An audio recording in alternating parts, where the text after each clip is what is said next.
තෙරුවන් සරණයි. තථාගතයන් වහන්සේ මහා චත්තාරික සූත්‍රයේ ලෞකික ආර්ය අෂ්ටාංගික මාර්ගයේදී සම්මා ආජීවයේදී පෙන්වනවා ජ්‍යොතිෂ්‍ය අන්ත්‍රමන්ත්‍ර ගුරුකම් ආදී දේවල් වලින් වැළකීලා ජීවත් වෙන්න ඕනේ කියලා. ඒ වගේම බ්‍රහ්මචාරී සූත්‍රයේ පෙන්වනවා ඒ ජ්‍යොතිෂ්‍ය වගේ දේවල් කියන ඒවා චිරස්තීන ධර්මයන්, තිරිසනුන්ගේ ධර්මයන් කියලා.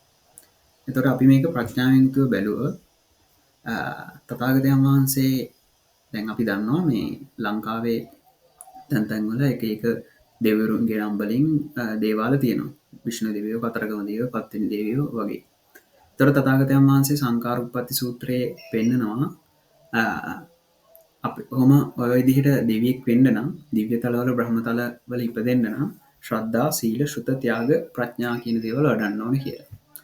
එතකොට ඒ දේවල් වඩන දැන් අපි දන්න දෙවිවරු ඔක්කොම ඒ කියන්නේ ඔය පහ සම්පූර්ණ කරලා තමයි අර වගේ තැනකට ගිහිල්ලා තියෙන්නේ. එතකොට ඒ වගේ දෙයක් සම්පූර්ණ කරලා අර වගේ තැනකට ගියපු ඒ වගේ උතුම් ලෙවල් එකකට ගියපු දෙවිවරු අර වගේ ලෞකික ආර්ය අෂ්ටාංගික මාර්ගයේ ගමන් කරන්නවත් ශ්‍රද්ධාවක් නැති කෙනෙක් සමග සම්බන්ධතා පවත්වලා උදව් උපකාර කරනවා කියන එක අපිට විශ්වාස කරන්න පුළුවන් දෙයක් නෙමෙයි. එහෙනම් අපි බලන්න ඕන ප්‍රඥාවෙන් උතෝ බලන්න ඕන මොකද්ද මෙතන වෙන්නේ කියලා. දැන් ඒක තථාගතයන් වහන්සේ කියපු එකෙන්ම අපි බලමු. එතකොට තිරිසන් කියවම ආකාර දෙකකට අපි හිතන්න පුළුවන්. පළවෙනි එක තමයි තිරිසන් කියවම පහත් කියන එක. දෙවෙනි එක තමයි තිරිසන් කියවම සතර ආපාය අසුර ලෝකේ. එතකොට අසුර ලෝකයේත් එක්ක වෙන සම්බන්ධයක් තමයි උතන වෙන්නේ.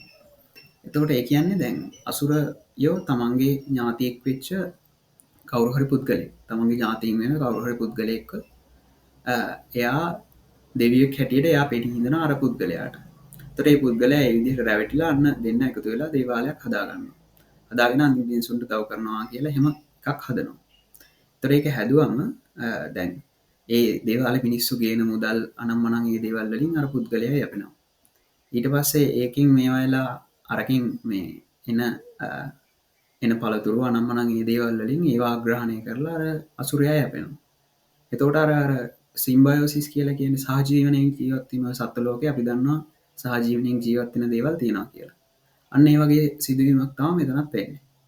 එතකොට ඒකෙන් අරයත් යැපෙනවා මෙයත් යැපෙනවා. ඒවා හොයාගෙන එන අයට කිසිම එතනින් ප්‍රයෝජනයක් වෙන්නේ නැහැ. හැබැයි ප්‍රයෝජනයක් වෙනවා කියලා ඒගොල්ලෝ විශ්වාස කරනවා. එතකොට විශ්වාස කරන නිසා ඒගොල්ලෝ ඒ දේවල් වලට රැවටිලා ඒ අදාළ දේවල් කරනවා. කාටවත් ප්‍රයෝජනයක් වෙන්නේ නැහැ. තමන්ගේ ශ්‍රද්ධා, සීල, ශ්‍රුත, ත්‍යාග, ප්‍රඥා ගුණේ මකන එක තමයි ඒකෙන් වෙන්නේ.